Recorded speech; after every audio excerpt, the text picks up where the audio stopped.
오늘은 단체 강세 4478년 배달 4354년 양력 11월 19일 음력 10월 보름.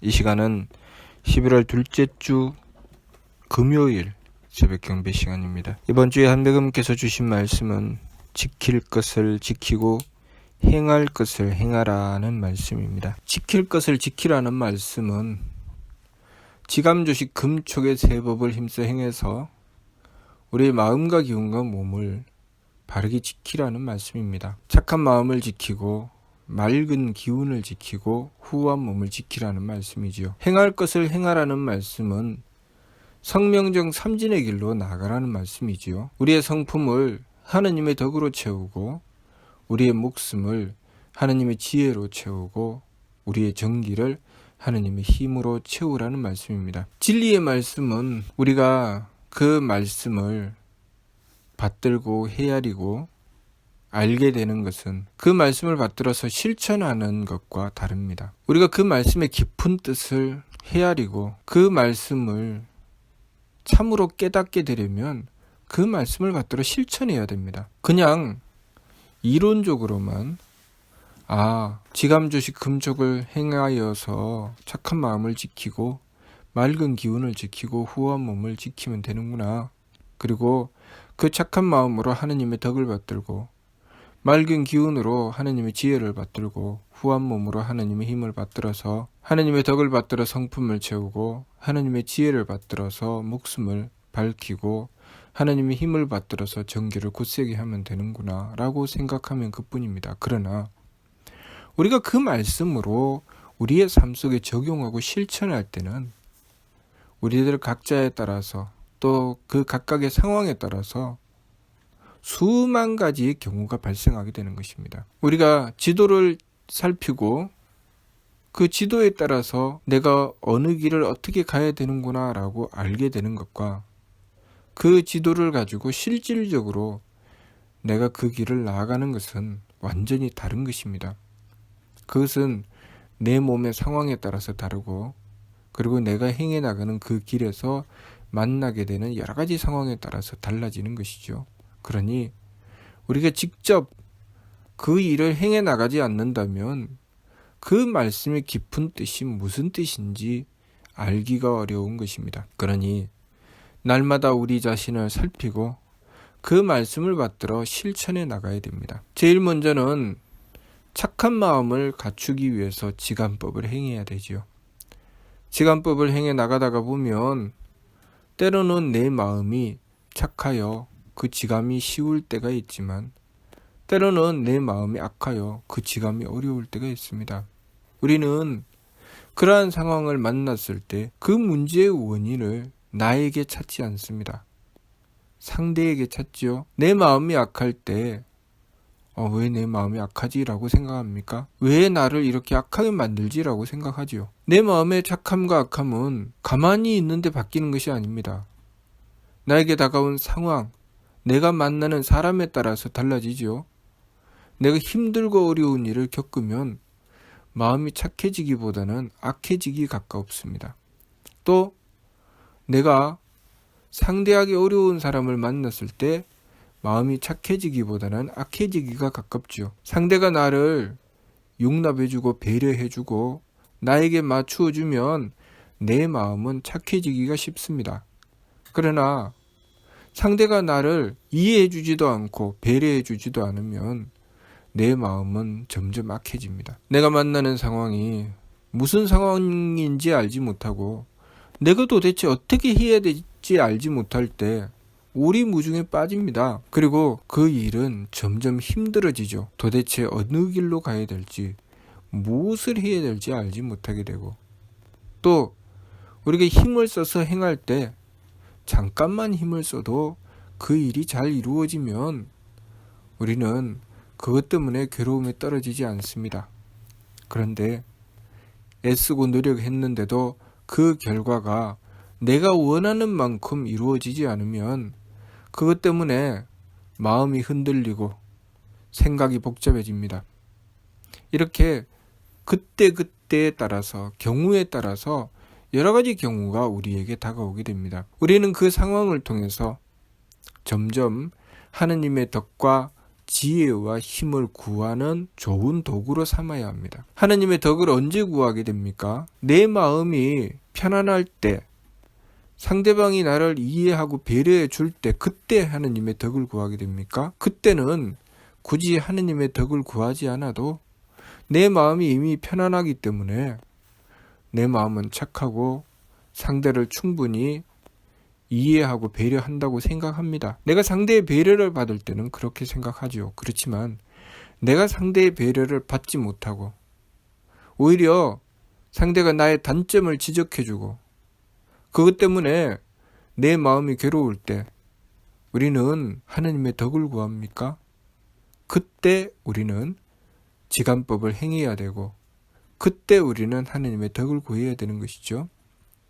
감정을 거쳐야 되는데 감정을 거치는 일이 쉽지 않습니다. 어떻게 해야 됩니까? 원도해야 되죠. 열심히 원도해야 됩니다.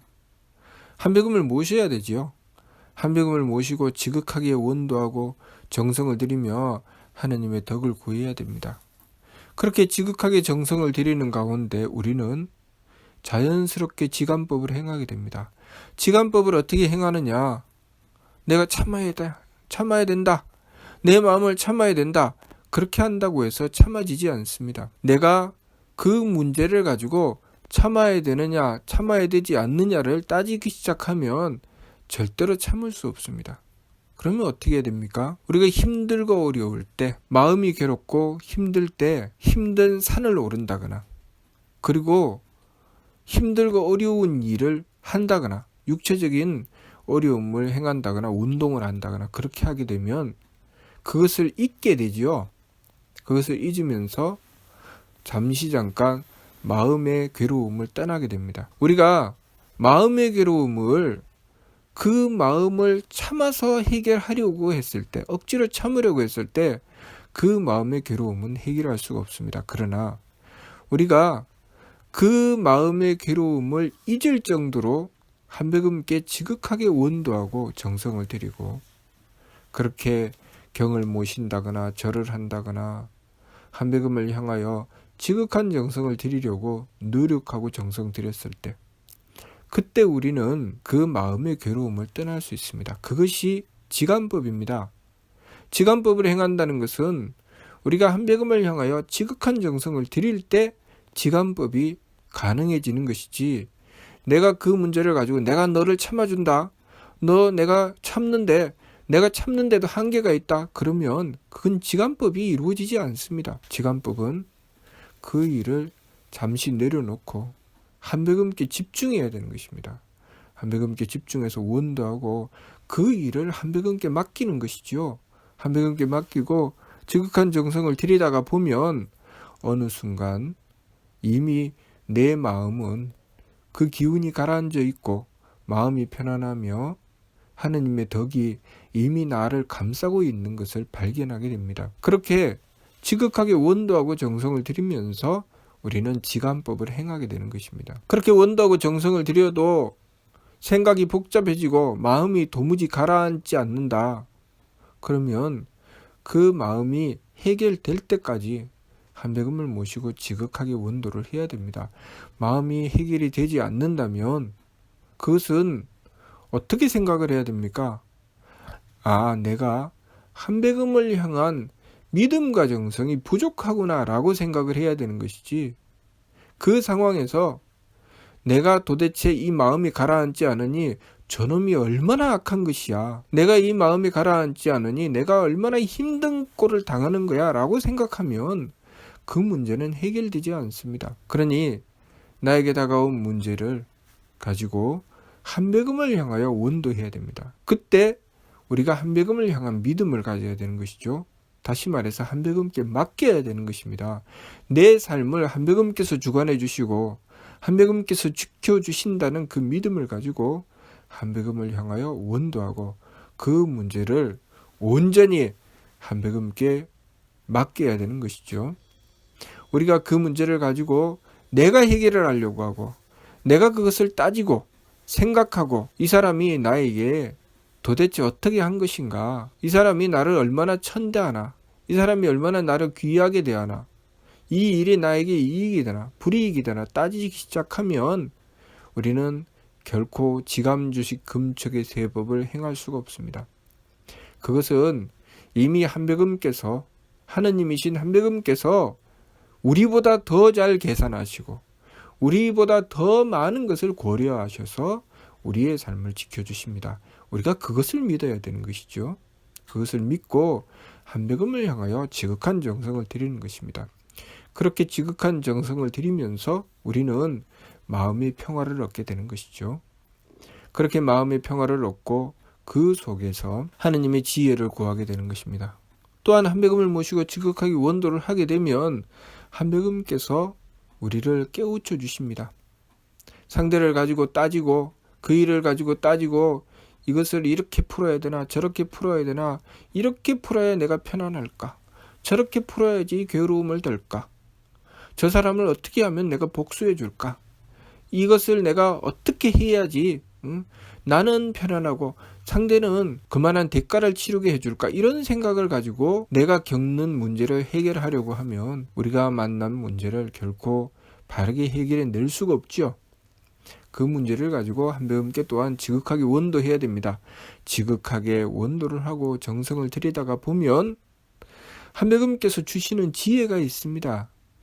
그 지혜를 받들고 행해야 되는 것이죠. 한백음의 지혜를 받들게 되면 내가 무엇을 해야 될지 어떻게 해야 될지 그것을 알게 됩니다. 내가 그 일의 전체를 다 이해할 수는 없어도 최소한 내가 지금 무엇을 해야 될지는 알 수 있게 됩니다. 우리가 그렇게 한백음께 원도하고 한백음의 지혜를 받들어야 됩니다. 한백음의 지혜를 받들고 내가 무엇을 해야 될지 내 일이 무엇인지 내 사명이 무엇인지 내가 지켜야 될 도리가 무엇인지 그것을 알게 되어야 되는 것이죠. 그렇게 조식법을 행하여 하느님의 지혜를 구한다는 것은 바로 그런 것이죠. 상대를 따지고 저 사람이 옳은 사람이냐 그런 사람이냐 이것이 나에게 이익이 되느냐 불이익이 되느냐를 따지고 있는 것이 아니라 그 순간 한백음께서 주시는 뜻이 무엇인가 내가 해야 될 일이 무엇인가 그것을 한백음께 구하는 것입니다. 그렇게 하느님이신 한백음의 지혜를 받아서 내가 지금 해야 될 일이 무엇인지 밝히고 그 뜻을 받들어서 실천하려고 하는 것입니다. 또한 그것을 실천해 나갈 때도 마찬가지입니다. 지극하게 원도하여 한백음께 구해야 됩니다.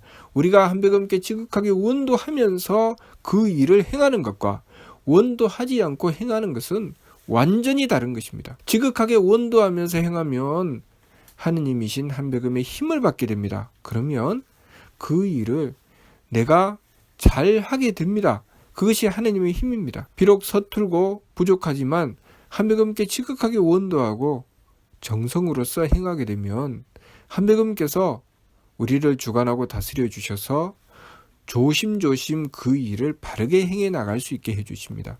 그러나 우리가 그것을 하느님의 은덕을 받아서 조금 잘하게 되었다고 해서 교만하고 사특한 마음을 가지고 이제는 내가 알아서 잘할 수 있겠네. 이제부터 내가 이러한 방법으로 이렇게 하면 되겠다라고 교만한 마음으로 행하면 그때부터 일이 엉망이 되는 것입니다. 그러니 우리가 항상 잊지 말아야 할 것은 내가 그 문제를 받아들이고 용납할 때 내 마음이 괴롭지 않은 것도 하느님의 은덕이고 그리고 그 문제를 내가 이해하게 되고 상대를 이해하게 되는 것도 하느님의 지혜요. 그리고 내가 그렇게 일을 받아서 그 일을 유능하게 잘 풀어나가게 되는 것, 잘 해결해 나가게 되는 것도 하느님의 힘을 받아서 해결해 나가게 된다는 것을 우리가 잊지 말아야 됩니다. 우리가 한백음을 모시고 원도하고 정성 들이며 세법을 힘써 행해서 착한 마음, 맑은 기운, 후한 몸을 지키게 되고 그것으로 하느님의 덕과 지혜와 힘을 받들어서 성명정 삼진을 채워나가는 과정을 밟아나가며 나에게 다가온 상황을 잘 풀어나간다 할지라도 그렇게 잘 해결해 나갔다 할지라도 그 다음 순간 그 모든 것이 이것은 내 마음이 넓은 것이고 이것은 내 생각이 바른 것이고 이것은 내가 유능하기 때문에 이렇게 할 수 있게 되었다라고 생각하고 그 다음부터는 그래 내가 굳이 한백음께 지극하게 원도하지 않아도 나는 충분히 넓은 마음을 가지고 있고 충분히 내 생각이 지혜롭고 내가 충분히 유능하기 때문에 내가 이렇게 생각하고 행동하면 되겠구나라고 생각하고 내가 생각하는 대로 내가 유능한 그 능력으로 행하려고 하면 그때부터 일이 망쳐지기 시작한다는 것을 알아야 합니다. 우리는 교만해서는 안 됩니다. 모든 일은 하느님의 덕과 지혜와 힘으로 이루어지고 있다는 것을 우리는 잊어서는 안 됩니다. 항상 우리는 지감조식 금촉을 통해서 착한 마음, 맑은 기운, 후한 몸을 지키려고 해야 되고 그것으로 하느님의 덕과 지혜와 힘을 구하려고 해야 됩니다. 왜냐하면 내가 하느님의 덕을 받들지 않으면 용납할 수 없기 때문에 내 마음의 평안은 절대로 없습니다. 내 마음의 착함을 지킬 수가 없는 것이죠. 그리고 하느님의 지혜를 구하지 않으면 도무지 이해가 안 됩니다. 사람이든 일이든 이해가 안 되는 것입니다. 그리고 내가 하느님의 힘을 얻지 못하면 그 어떤 일도 제대로 행해 나갈 수가 없는 것이죠. 그것을 내가 믿을 수가 없다. 어떻게 사람이 그러느냐. 사람이 어떻게 하느님의 덕과 지혜와 힘을 받아야만 그렇게 가능하냐. 나는 그냥 내가 알아서 해도 다 되던데. 내가 알아서 해도 된다고 생각하는 것은 나의 착각입니다. 그것은 내 한계를 만나기 전까지 이 얘기죠. 하느님께서 우리를 배려해 주셔서 성명정을 주셨습니다. 그리고 우리는 그 성명정을 바탕으로 심기신을 가지게 된 것입니다. 쉽게 말해서 우리에게 미천을 주신 것이죠. 기본적인 것을 행할 수 있는 미천을 주신 것입니다. 그것을 바탕으로 해서 점점 더 넓혀 나가라고 하신 것이죠. 성품을 키우고 점점 더 사명을 밝혀서 내가 해야 될 일을 똑바로 알게 되고 그리고 정성 들여서 그 일을 온전히 이루어 나가는 것. 그렇게 점점 성장하고 발전해 나가는 길을 우리에게 제시해 주셨습니다. 그 길로 나아가도록 하시기 위해서 우리에게 미천을 주셨습니다. 그러니 우리가 우리들 스스로 할 수 있다고 생각하게 되는 것이죠. 그렇지만 그 모든 것은 하느님께서 덕과 지혜와 힘을 계속 베풀어 주시기 때문에 가능한 것입니다. 단 한순간이라도 하느님께서 그것을 거두시게 되면 우리는 그 자리에서 바로 아무것도 용납할 수 없고 이해할 수 없고 행할 수 없게 되는 것입니다. 그렇기 때문에 우리가 잘 이해하다가도 도무지 이해가 안 되고 잘 용납하다가도 도무지 내 마음이 용납할 수 없고 잘 행하다가도 내가 잘하지 못해서 원숭이도 나무에서 떨어진다고 하는 그 실수를 하게 되는 것입니다. 그것은 원래 우리가 할 수 없는 부분을 하느님의 배려에 의해서 그렇게 할 수 있게 되는 것이죠.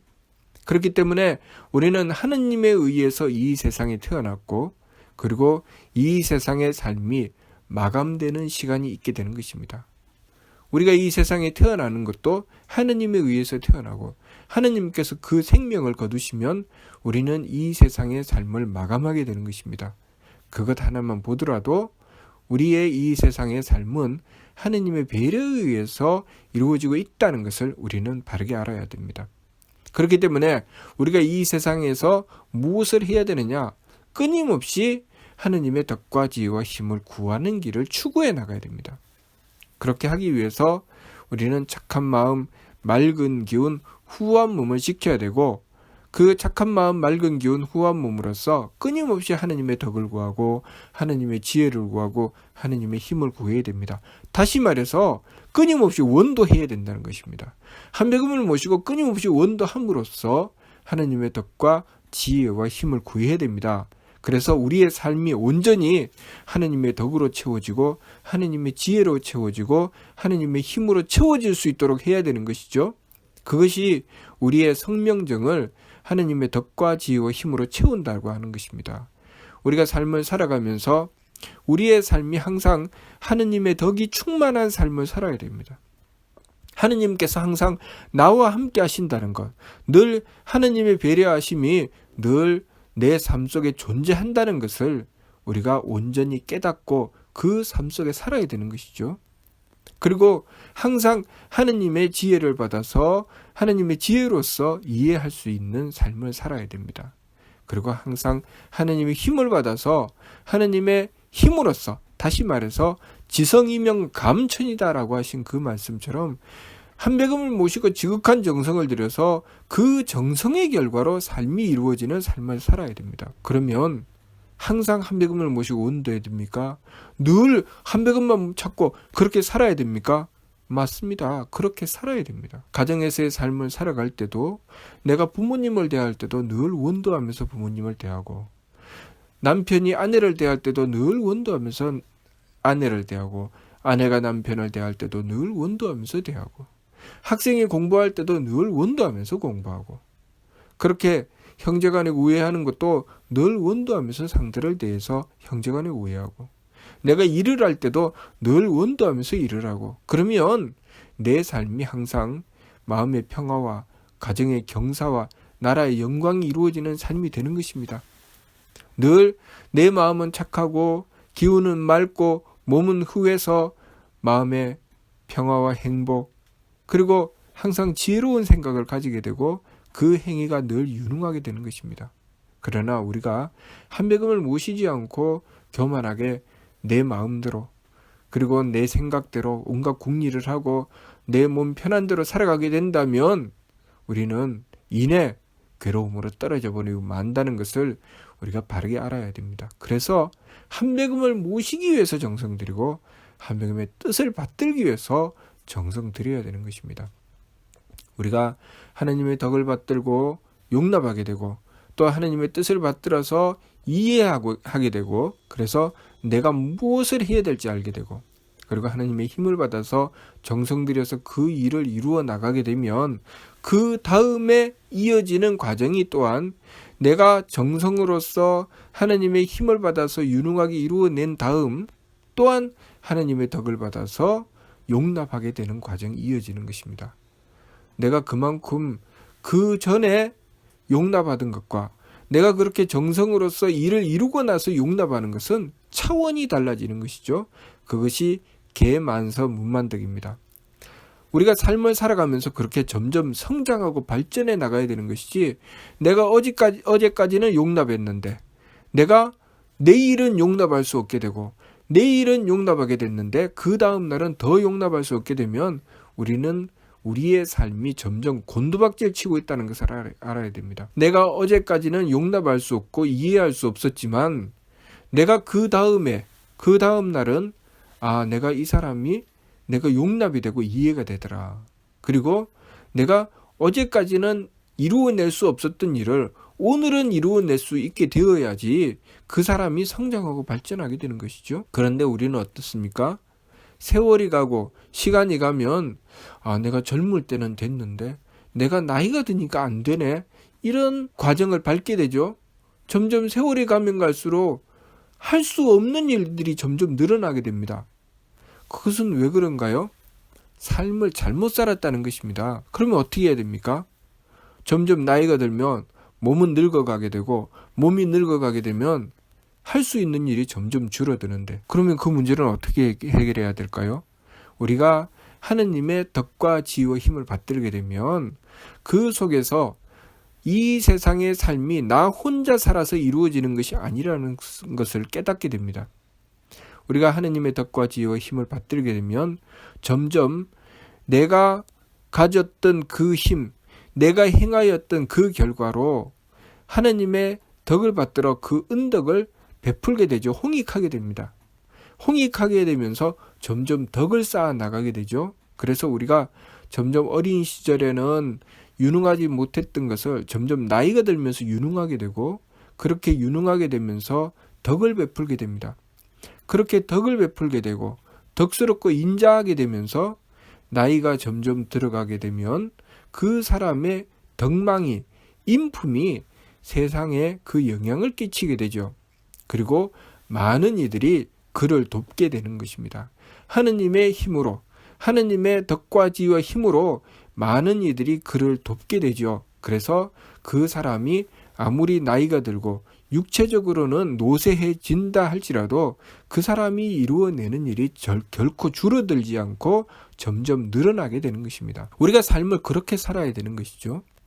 나이가 들면 들수록 노쇠해져서 아무것도 할 수 없는 사람이 되는 것이 아니라 점점 나이가 들면 들수록 그 정신이 그 수준이 높아져 나가고 인격이 점점 더 높아져 나가서 그 사람의 덕망이 점점 더 넓은 범위까지 끼치게 되는 그런 삶을 살아야 되는 것이죠. 그래서 이 세상을 마감할 때쯤 되면 이 세상에 태어날 때와는 비교할 수 없을 만큼 높은 인격과 덕망을 갖춘 존재가 되어야 하는 것입니다. 그러니 우리가 사는 이 세상에 우리 과거의 선조들과 또 우리의 지난 역사를 살펴서 보면 우리가 사는 세상, 우리가 사는 우리나라나 이 동양에서는 노인을 공경했죠. 왜 노인을 공경했을까요? 그렇게 하느님을 모시고 덕망을 갖추었기 때문에 노인을 공경하게 된 것입니다. 육체적으로만 보면 이 자연의 세계, 짐승의 세계에서는 결코 노인을 공경하지 않습니다. 왜 노인을 공경하지 않을까요? 살아가면서 점점 그 힘이 빠지기 때문입니다. 육체적인 힘은 노쇠해질 수밖에 없습니다. 그러나 그 정신적인 수준이 높아지고 하느님께 가까워지면 그 덕망이 커지기 때문에 주변에 있는 모든 사람과 만물들이 그를 돕게 되는 것입니다. 우리가 삶을 살아가면서 그렇게 우리의 성명적을 가꾸고 우리의 주변에서 나를 돕게 되는 그런 성품을 갖추어 내지 않으면 그 일은 이루어지지 않습니다. 나이가 들면 들수록 점점 주변이 그 사람을 돕게 되어서 노인이 공경받는 세상, 그냥 공경받는 것이 아니라 그 사람의 덕망이 커서 공경받는 그런 세상이 되는 것은 우리가 한배금을 모시고 그 삶을 바르게 살아나갔을 때, 그렇게 자신의 성명적을 갖추어 나갔을 때 그 일이 이루어지게 되는 것입니다. 젊은 사람에게 무조건 내가 나이가 들었으니 나를 공경해라 그런다고 해서 그 일이 이루어지지는 않습니다. 젊은 사람들이 점점 노인을 천대하게 되고 그리고 함부로 보게 되는 것은 그 사람이 그만큼 하느님을 공경하지 못했다는 것입니다. 하느님을 공경하고 그렇게 하느님의 힘을 받게 되고 하느님의 덕과 지혜와 힘을 받게 되면 감히 비록 육체적으로는 노쇠해서 힘이 없다 할지라도 감히 그 노인을 함부로 할 수 없습니다. 나이가 들어 몸이 늙었다고 해서 천대할 수 없습니다. 그것은 하느님께서 지키시고 하느님께서 보호하시기 때문에 그 노인을 공경하게 되어 있고 지켜주려고 하게 되어 있고 그렇게 예절과 도덕이 살아나게 되는 것입니다. 예절과 도덕은 그렇게 하느님을 모셨을 때 살아나게 되는 것이지 무조건 젊은 사람이 늙은 사람을 공경해야 된다. 무조건 너는 내 말을 들어라. 무조건 내가 부모가 되었으니 자식은 부모님께 효도만 해야 된다. 부모가 아무렇게나 제 마음대로 해도 된다. 그런 법칙은 없습니다. 부모님이 사랑했을 때 그 자식은 효도하게 되는 것입니다. 스승님이 바르게 했을 때 제자는 공경하게 되는 것입니다. 지도자, 임금의 자리에 있는 사람이 옳은 일을 행했을 때 그 신하는 그 임금께 충성하게 되는 것입니다. 그렇게 이치와 법칙이 있습니다. 항상 하느님을 공경하고 한배금을 모셔서 하느님의 덕과 지혜와 힘을 받들었을 때 우리의 삶은 점점 그 인격이 높아져 가고 하느님과 군령저철께서 지키고 보호해 주셔서 모든 사람과 만물들이 그를 지키고 돕게 되는 것입니다. 우리의 삶은 그렇게 살아가야 되는 것이죠. 그러니 우리가 이번 주 말씀 지킬 것을 지키고 행할 것을 행하라는 말씀을 받들고 지금 현재 내 삶을 새 법을 힘써 행해서 착한 마음, 맑은 기운, 후한 몸을 지키고 그러한 과정을 끊임없이 밟아 나가면서 하느님의 덕과 지혜와 힘을 받들어 나갔을 때 우리의 삶은 점점 존경스러운 삶이 되고 덕스러운 삶이 되어서 늙어서 몸이 비록 쇠약하여도 무사람과 만물들이 그 사람을 지키는 삶이 된다는 것. 그래서 늙어도 초라하지 않고 늙어도 외롭지 않은 삶이 된다는 것을 알아야 합니다. 지금 시대가 점점 가면 갈수록 나이가 들면 천대받는 세상이 되어가고 있습니다. 왜 그런지 우리는 그 이치를 바르게 알아야 됩니다.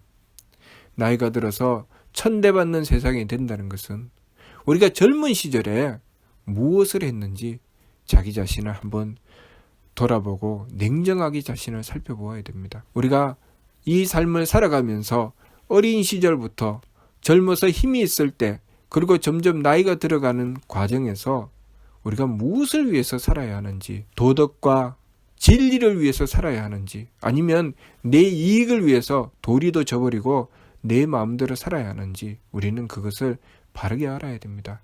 내가 나의 인생을 잘못 살았을 때 내가 점점 나이가 들고 인생 말년에 무엇을 겪게 될지 우리는 똑바로 알아야 됩니다. 그러니 우리 인생이 나가야 될 길, 이 사회가 나가야 될 길, 그 길이 무엇인지 우리가 바르게 알고 항상 하느님의 은덕을 받기 위해서 한배금을 모시고 지극한 정성을 들여서 늘 원도로서 삶을 살아감으로써 하나님의 덕과 지혜와 힘이 언제나 나와 함께하는 삶 이루어 나가야 하겠습니다. 무슨 뜻인지 이해가 됩니까? 네. 마치도록 하겠습니다.